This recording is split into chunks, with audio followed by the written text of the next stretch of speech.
এইটো ভিডিঅ'ত আলোচনা কৰিম বৰ্গ আৰু আয়তৰ কালি আৰু পৰিমাৰ বিষয়ে। তো ফাৰ্ষ্ট কুৱেশ্যনটো হৈছে এটা বৰ্গৰ বাহু 6 সেন্টিমিটাৰ হ'লে বৰ্গৰ কালি কিমান হ'ব? অপশ্যন চাৰিটা দিয়া আছে, আমি অংকটো কৰিম। বৰ্গৰ বাহু 6 সেন্টিমিটাৰ, কালি কিমান হ'ব? অৰ্থাৎ কালি ওলোৱাৰ ফৰ্মুলাটো হ'ল বৰ্গৰ বাহু স্কোৱাৰ। মনত ৰাখিব বাহু স্কোৱাৰ বৰ্গৰ কালিৰ সূত্ৰ। এতিয়া বাহু কিমান? 6, 6 স্কোৱাৰ। 6 স্কোৱাৰ কিমান? 36। ৰাইট আনচাৰ হ'ল চি। তাৰ পিছৰ প্ৰশ্ন, এটা বৰ্গৰ বাহু 10 সেন্টিমিটাৰ হ'লে পৰিসীমা কিমান? অৰ্থাৎ বৰ্গৰ এতিয়া পৰিসীমা ওলাব লাগে। বৰ্গৰ বাহুটো দিয়া আছে। বৰ্গৰ পৰিসীমাৰ সূত্ৰ হৈছে 4 ইনটু বাহু। এতিয়া বাহুটো কিমান দিয়া আছে? 10। 4 ইনটু 10 কিমান হৈ যাব? 40। ৰাইট আনচাৰ হ'ব 40 সেন্টিমিটাৰ। তাৰ পিছৰ প্ৰশ্ন, এটা বৰ্গৰ কালি 25 সেন্টিমিটাৰ স্কোৱাৰ হ'লে বৰ্গৰ বাহু কিমান? এতিয়া কালি দিয়া আছে, বাহু স্কোৱাৰ দিয়া আছে 25। এতিয়া আমি কি কৰিম?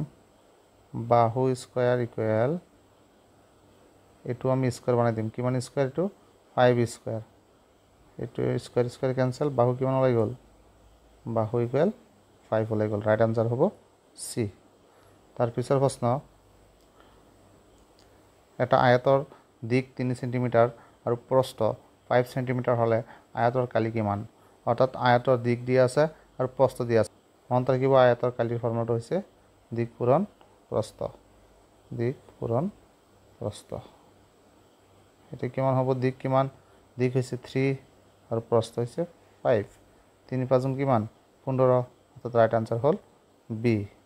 তাৰপিছত প্ৰশ্নটো হৈছে এটা আয়তৰ দিক 7 সেন্টিমিটাৰ আৰু প্ৰস্থ 4 সেন্টিমিটাৰ হ'লে পৰিসীমা কিমান? আয়তৰ এতিয়া পৰিসীমা ওলাব লাগে। আগৰটো কালি আছিল, এতিয়াতো আয়তৰ পৰিসীমা। আয়তৰ পৰিসীমা ফৰ্মুলাটো হৈছে 2 ইনটু দিক প্লাছ প্ৰস্থ। চাওক 2, দিক হৈছে কিমান? দিক হৈছে 7 আৰু প্ৰস্থ কিমান? 4। এতিয়া কিমান হৈ গ'ল? 2, 7, 4 কিমান? পূৰণ 7, 4 11। 2, 11 কিমান? 22। ৰাইট আনচাৰ হৈছে ডি। তাৰ পিছৰ প্ৰশ্ন, এটা আয়তৰ কালি দিয়া আছে 48 সেন্টিমিটাৰ স্কোৱাৰ আৰু দিক দিয়া আছে, প্ৰস্থ ওলাব লাগে। যিহেতু আয়তৰ কালি দিয়া আছে আৰু দিক দিয়া আছে, তো প্ৰস্থ কিমান হ'ব? প্ৰস্থটো হ'ব প্ৰস্থ ইকুৱেল কালি বাই দিক। কালি কিমান? 48। দিক কিমান? 6। 6 দি 48ত 8 টাইম। ৰাইট আনচাৰটো হ'ল 8। অৰ্থাৎ যদি কালি দিয়া থাকে আৰু যদি এটা বাহু দিয়া থাকে, তেতিয়া আপোনালোকে হৰণ কৰি দিব। হৰণ কৰা দিয়াৰ লগে লগে উত্তৰটো ওলাই যাব। অৰ্থাৎ ৰাইট আনচাৰ বি। তাৰ পিছৰ প্ৰশ্ন, তলত কোনটো বৰ্গৰ কালি বুজায়? কালি মানে যিটো সংখ্যা স্কোৱাৰ কৰিব পাৰি, ইয়াক কোনটো স্কোৱাৰ কৰিব পাৰি? আমি এটাও আমি স্কোৱাৰ কৰিব নোৱাৰি। ৰাইট আনচাৰ হ'ব ডি। তাৰ পিছৰ প্ৰশ্ন, বৰ্গৰ প্ৰতিটো কোণৰ মাপ কিমান? অৰ্থাৎ আমি জানো বৰ্গৰ প্ৰতিটো কোণৰ মাপ কিমান হয়? প্ৰতিটো চুক হয় 90 ডিগ্ৰী। তাৰ পিছৰ প্ৰশ্ন, আয়তৰ প্ৰতিটো কোণৰ মান কিমান? আয়তৰ প্ৰতিটো কোণৰ মান হৈছে কিমান হ'ব? Right answer 90 degree. তাৰ পিছৰ প্ৰশ্ন, তলত কোনটো চতুৰ্ভুজ নহয়?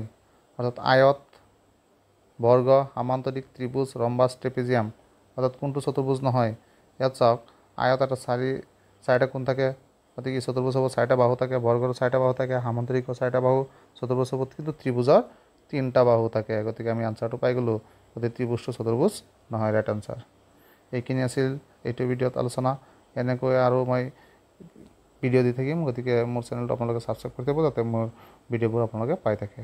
থেংক ইউ ভেৰি মাছ মোৰ ভিডিঅ'টো চোৱাৰ বাবে।